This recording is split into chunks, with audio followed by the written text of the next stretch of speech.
절대 다른 사람들과 공유하지 말아야 할 4가지가 있습니다. 부모님이라 할지라도 마찬가지입니다. 때로는 인간성이 마치 신비한 학문처럼 이런 것들을 공유하는 순간 당신의 운에 영향을 미치고 더 많은 작은 문제를 끌어들일 수 있습니다. 첫 번째로, 당신의 다음 단계 계획을 절대 다른 사람에게 알리지 마세요. 목표를 세웠다면 조용히 준비하고 조용히 배워나가고 조용히 돈을 벌어야 합니다. 성공하기 전에는 당신의 계획을 이야기하면 성공 확률이 줄어듭니다. 그리고 성공한 후에도 굳이 다른 사람들에게 말할 필요가 없습니다. 왜냐하면 그들은 당신의 성공을 온전히 즐길 수 없기 때문입니다. 두 번째로, 손해를 봤든 이익을 봤든 당신의 재정 상황을 절대 공유하지 마세요. 오늘 내가 얼마를 벌었고 내 손에 얼마가 남았다 같은 말을 절대 하지 마십시오. 옛말에 돈은 드러내지 않는다고 했습니다.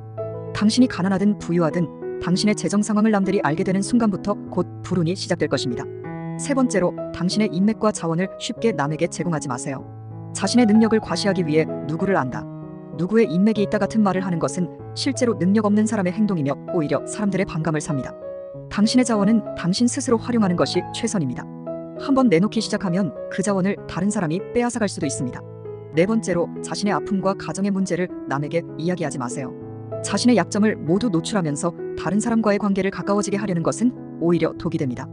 언젠가 이해관계가 충돌할 때 당신의 약점을 아는 사람은 그 부분을 집요하게 공격할 수 있으며 심지어 상처를 건드리며 더 깊은 상처를 남길 수도 있습니다. 마지막으로, 자신의 선의를 통해 사람의 마음을 얻으려 하지 마세요. 결국 그 방식은 당신에게 큰 손실을 안겨줄 뿐입니다. 인지력이 높은 사람들은 낯선 사람, 친구, 심지어 가족에게도 냉정하고 단호한 모습을 보이곤 합니다. 겉으로는 무정하고 무심해 보이지만 사실 이건 매우 정상적인 현상입니다. 진정한 자비와 큰 사랑은 높은 인지력을 가진 사람만이 진정으로 이해할 수 있는 것입니다. 봄이 꽃을 피우고 여름이 나무를 키우며 가을이 나뭇잎을 떨어뜨리고 겨울이 그 낙엽을 흙으로 돌려보내듯이 그들은 자연의 흐름에 따라 일을 진행시킵니다. 어떤 사람이나 일이 어떠한 상태로 있는 것이 본래의 모습이라면 그들은 굳이 그 흐름을 막거나 변화시키려 하지 않습니다. 그것이 본질적으로 어떻게 되어야 하는지 그대로 두는 것이 최선이라고 여기는 것입니다. 예전에는 누군가의 불행을 보면 그저 그의 처지를 동정하고 그와 함께 슬퍼하거나 눈물을 흘렸다면 이제는 조금 달라집니다.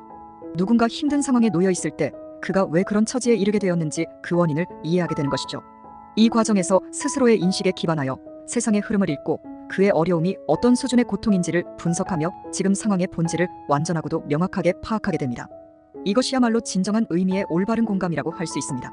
이런 인식 수준에 도달한 사람이라면 반드시 수많은 일들을 경험하고 그 경험을 통해 하나하나 분석하고 혼자 어둠 속에서 밝은 아침으로 나아가며 깨달음을 얻은 사람일 겁니다. 거친 폭풍우를 이겨낸 사람들은 약자에게 쉽게 동정심을 보이지 않습니다. 그들은 잘 알고 있기 때문입니다. 누군가의 성장을 위해 꼭 거쳐야 하는 길을 쉽게 빼앗아서는 안 된다는 것을 말이죠. 그 길이 아무리 험난하고 어려울지라도 그 길을 통해 스스로 성장하게 되는 것입니다. 각자 인생의 특정 시기에 다양한 역할을 맡게 됩니다. 때로는 강인한 존재가 되기도 하고 때로는 약해지기도 합니다. 때로는 빛나는 시기를 보내기도 하고 때로는 고난에 처하기도 합니다. 이처럼 다양한 삶의 단계를 지나면서 성공과 실패, 옳고 그름, 좋고 나쁨, 이득과 손실을 경험하게 되는데 이는 모두 소중한 자산이 됩니다. 이 모든 경험을 겪어낸 후에야 비로소 사물의 본질을 점점 더 잘 이해할 수 있게 됩니다. 결국 모든 일의 시작과 발전, 쇠퇴와 소멸의 법칙을 명확히 알 수 있게 됩니다. 진실은 마치 돼지와도 같습니다. 돼지는 만물을 길러주지만 그 자체가 자유롭다고 말할 수는 없습니다. 돼지가 만물을 바라보는 것은 그저 모든 생명에 공평하게 작용하는 법칙에 따를 뿐입니다.